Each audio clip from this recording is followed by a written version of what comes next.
네, 경기도의 이로운 소문, 줄여서 경이로운 소문, 드라마로도 유행을 했었죠.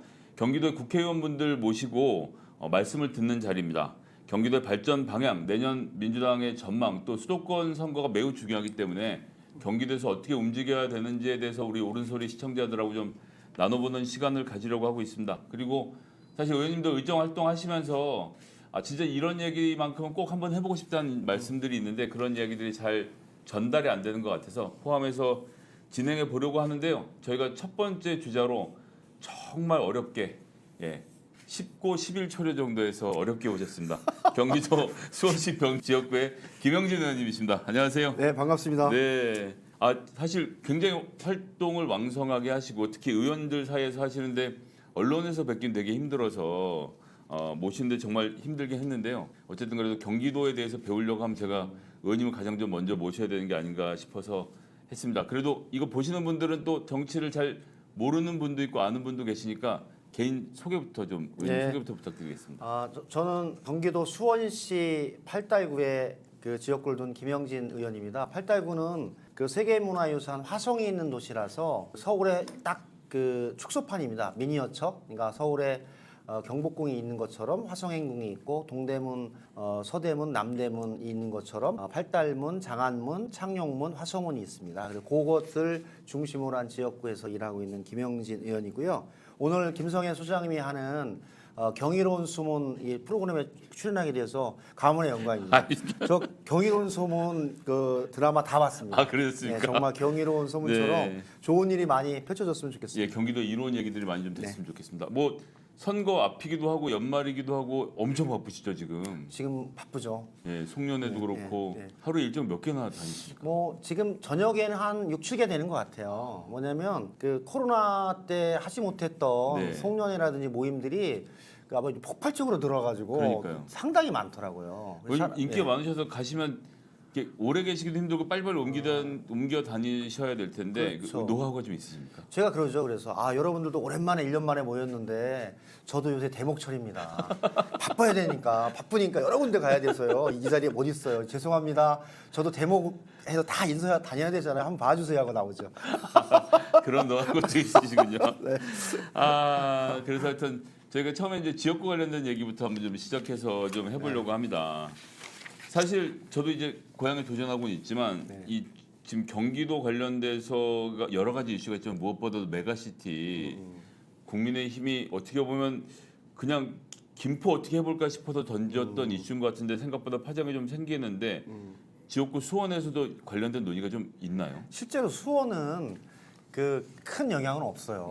한마디로 이제 수원은 서울로부터 한 그 30km 정도 떨어졌잖아요. 그쵸, 네. 그렇기 때문에 직접적으로 인접하지도 않고 실제로 그게 가능할까라고 하는 의심이 있어서 수원은 특별한 영향은 없어요. 그리고 메가시티라는 게 우리 소장님도 잘 알지만 5극 3특 체제로 사실은 문재인 정부에서 했던 거 아닙니까? 그렇죠. 그러니까 노무현 대통령 때 지역균형 발전 그러면서 많은 공공기관이 이전했고 그 이후에 어떻게 우리나라가 발전해 나갈 것인가 해서 5극 3특 체제로 한 거예요. 그러니까 수도권, 그다음에 부울경, TK, 충청권, 호남권에서 5극의 3특.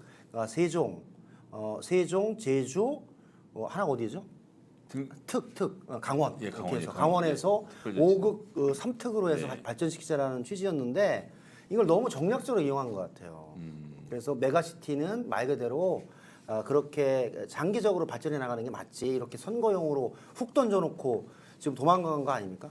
김포? 도망가 있는 상태인데 고향만 해도 특례시라서 사실은 고향 시민들 입장에서는 고향시장이 담당해서 특례시를 잘 키워갔으면 좋겠다라고 생각하는데 또 한편에서는 그냥 서울에 붙이자 이런 말씀들도 하시는데 특례시 사실 어떻게 보면 권한이 있기도 하고 없기도 하고 그 사이에서 좀 왔다 갔다 하는 측면이 좀 있어 보입니다. 어떻게 생각하십니까? 그렇죠. 그러니까 그 출발할 때 우리 고양, 수원, 창원 이렇게 그 출발을 했죠. 그래서 그 이후에 이제 용인도 들어왔고 내년 지나면 화성도 아마 들어올 거예요. 100만이 됐는데.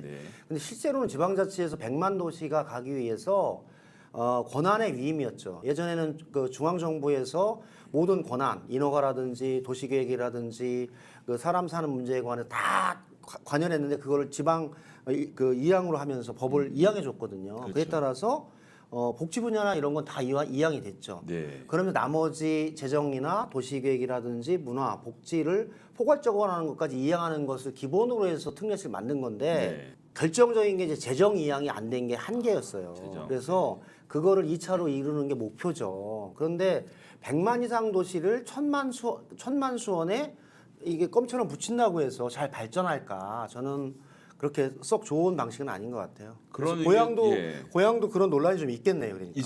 오히려 고향은 지금 거주하시는 주민 한 20% 가까이가 서울로 출퇴근을 하고 있어서 그렇죠. 사실상 같은 생활권으로 보니까 합쳐야 된다는 분도 있는데 고향 자체가 지금 말씀하신 교통이나 이런 인프라들이 아직 부족해서 야, 이거 우리끼리 별도 계획 세워도 될까 말까 한 판에 서울에 합치면 더 안 되지 않겠느냐라고 하시는데 실제로 그 수원 병에서도 그렇지만 도시 재반 시설 확충하고 이러는 일들 좀 진행해 보셨던 경험들도 좀 나눠 주시면 좋겠습니다. 그렇죠. 그러니까 저는 실제로 기반 시설이라고 하는 게 크게 보면은 SOC 아닙니까? 네. 그러니까 철도, 버스를 비롯한 시설과 나머지 부분은 사실 지방자치가 대부분 하죠. 그리고 그 고향도 사실은 가장 큰 문제가 보면은 교통 문제가 가장 그렇죠. 큰 네. 핵심적인 문제잖아요. 그 교통 문제를 해결하는 것은 서울시도 못해요.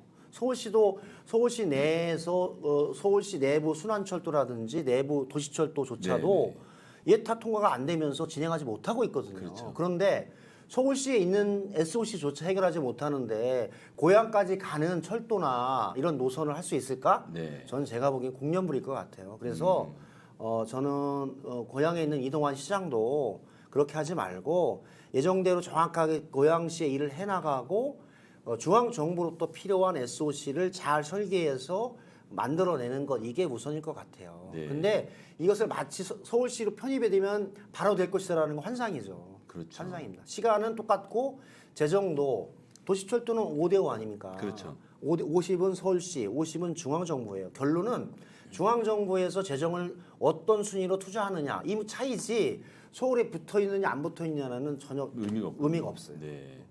실제로 특례시 운영을 해보시니까 좀 수원은 나아지나요? 실제로는 살림살이가? 자립성은 나아졌는데 재정의 문제는 항상 남겨져 있는 거고요. 네네. 재정의 문제는 수원시, 고양시처럼 자체 생산 기반 시설과 지방세를 거둘 수 있는 세수 기반을 확충하는 게 필요한 거죠. 네. 그러니까 기업이라든지 아니면 자영업이라든지 이런 부분들이 잘 돼나가면서 지방 소득세라든지 여러 가지 지방 세수가 확충돼 나가면서 지방 재정이 확충되는 이런 부분들이 필요하죠. 고향 같은 경우에도 소장님 얘기하지만 일산 킨텍스라든지 이런 마이스 산업이라든지 네. 아니면 서울과 인근한 지역의 여러 가지 연구 첨단 시설, 네. 생명과학 시설이 필요하다라고 해서 추구하고 있잖아요. 뭐 추구를 하고 있긴 한데 뭐 워낙 경쟁이 치열하기도 하고 뭐 일부 통과도 되지만 일부 잘 안 되는 데다가 그 덕양구 자체가 또 발전의 속도가 좀 더딘 점이 그렇죠. 안타까운데 사실 저희도 마찬가지인데 지금 교통이 가장 큰 문제라고 보여지거든요. 네. 수원 같은 경우도 어쨌거나 그럼에도 불구하고 서울로 출퇴근하시는 분도 많고 교통이 많을 텐데 이런 그 인프라 구축은 좀 어떻게 하고 계십니까? 그렇죠. 그 최초에는 사실은 고향은 바로 붙어 있어서 출퇴근 시간이 좀 그래도 짧잖아요. 네. 수원은 고향에 비해서 한 0.4, 5배 더 들 것 같아요. 시간이. 네. 시간이 그래서 그렇게 되는데 기본적으로는 저는 SOC 관련해서는 도시 계획 시설을 할 때 신도시가 들어올 때 같이 맞춰가는 게 전 맞았다라고 봐요. 고향도 일산 신도시가 들어올 때 도시철도라든지 제반 도로 시설 설계가 좀 미약했고 그다음에 2차 문재인 정부에서 진행했던 신도시 계획이 있지 않습니까? 네네. 그 신도시 계획을 할 때 내가 보기에는 기반 시설을 잘 만들어내는 게 우선일 것 같아요. 그리고 하나 더는 세 번째는 파주 운정 교화 신도시가 생기면 고향을 거쳐서 가니까 그렇죠. 그 시기에 같이 결부해서 고양시가 제가 보기엔 조금 더 지방 재정을 투자해서 역의 신설이라든지 이런 문제를 같이 설계해서 진행하는 것 이렇게 하는 거고 수원도 그런 면에서 국철이 지나가지 않습니까? 네네. 서울 부산, 서울 광주 가는 노선이고 그다음에 인천에서 수원 오는 노선, 그다음에 강남에서 수원에 오는 철도 노선 네네. 이런 부분들을 잘 갈 수 있게끔 설계 당시부터 신도시와 함께 제가 보기엔 설계하지 않으면 그것이 아닌 상황에서 일방적인 SOC나 교통 난해를 해결하는 거는 대단히 힘든 과정인 것 같아요. 그래서 지금 기회가 온 것 같아요, 소장님. 지금 말씀하신 대로 일산 동구랑 서구에서 일산 신도시를 만들 때는 뭐 거기다 지하철을 된다든지 기본적인 작업이 됐는데 그 뒤로 지구 단위 개발들이 좀 약간 난개발이 되면서 여기에는 교통 인프라는 갖추지 않은 채 그냥 아파트만 들어서 있었고 지금 문재인 정부 때 했던 이제 창릉 신도시가 이제 만들어지면서 여기 개발 분담금을 좀 확 뽑아서 한 1조 넘는 돈들을 투여해서 지하철을 놓는 작업들은 지금 들어가는데 이거하고는 택이 없더라고요. 그러니까 말씀하신 대로 아파트를 지을 때 교통 문제를 해결하겠다라는 계획을 딱 세우고 했었어야 되는데 중간에 좀 부족한 부분이 많았던 것 같습니다. 그래서 저는 이제 이게 그렇죠. 아파트 인허가의 기준을 보면은 지구 단위 계획을 한다든지 네. 뭐 30만 평 이상 뭘 하면은 여러 가지 교육, 교통 기여를 해야 되는데 그쵸. 그렇지 안 하는 거죠. 그러니까 뭐 천세대 전후를 잘라서 아파트를 짓고 하다 보니까 한마디로 난개발이 되고 그에 따르는 교통, 교육, 문화 없는 정말 아파트만 있는 도시가 네네. 생기는 경우죠. 네. 그 수원도 이제 그런 경우가 꽤 있어요. 실제로. 네. 그렇다고 해서 현재 법상으로 인허가 요청하는 것을 거부할 권한은 없으니까. 그렇죠. 그래서 그런 부분들을 잘 하는 게 제가 보기에는 고양시장의 역할이다라고 생각이 들어요. 아, 참 시장들이 할 일이 많은 할 것 일이 같은데, 많죠. 네. 어쨌건 또 국회의원 차원에서의 할 일들도 있으니까요.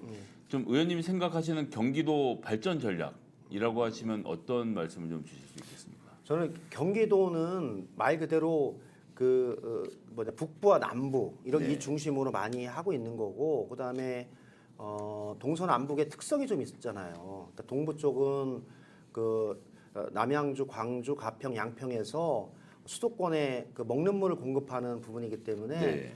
여러 가지 상수원 보호구역이나 여러 가지 규제가 상당히 강한 지역으로 있어서 그에 합당한 방식으로 제가 보기에는 기여를 해서 도와주고 북부 지역은 뭐 소장님 잘 아시지만 접경 지역이기 때문에 그에 따른 또 여러 가지 중첩적인 규제들이 많이 있는 상황이죠. 그렇죠. 예. 그래서 저는 소장님이 있는 고향이 제가 보기 북부 지역의 큰 축이 되지 않나. 고향, 의정부, 남양주를 축으로 발전해 나가는 방식으로 발전 전략을 취하고 남부는 사실은 산업이 그래도 먼저 좀 발전한 있죠. 지역이잖아요. 그러니까 수원, 화성, 평택은 반도체를 중심으로 한 그러니까 삼성, SK 이런 반도체를 중심으로 하는 최첨단 전략 산업들이 들어있는 지역이라 기업이나 정부에서의 투자가 그래 집중돼서 일어나가는 그런 방식으로 경기도가 발전해 나가고 그에 따르는 뭐 철도라든지 지금 뭐 수원 화성이 진행하고 있는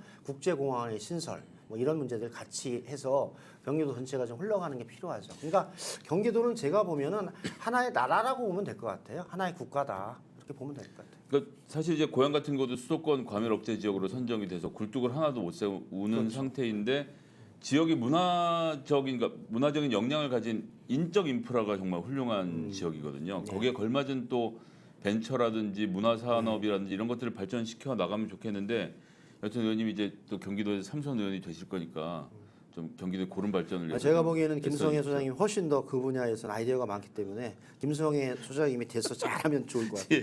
왜냐하면 실제로 네. 우리나라에서 쫙 보면은 일기 신도시 분당 일산 아닙니까? 네네. 그리고 거기에 살면서 그 도시가 되게 안정화된 형태예요. 그렇죠. 그리고 지금 뭐 예. 사실은 일산 신도시역 덕양은 그래도 진보적인 형태로 생각하고 사고하고 도시가 발전해 오고 또 사시는 분들도 거기에 대한 자부심도 많잖아요. 네. 근데 그것을 잘 에너지를 모으고 다양한 분야를 어떻게 창출할 것인가 그거를 딱 맞는 분이 김성애 소장님 같아요. 잘 한번 만들어 주시기 바랍니다. 알겠습니다.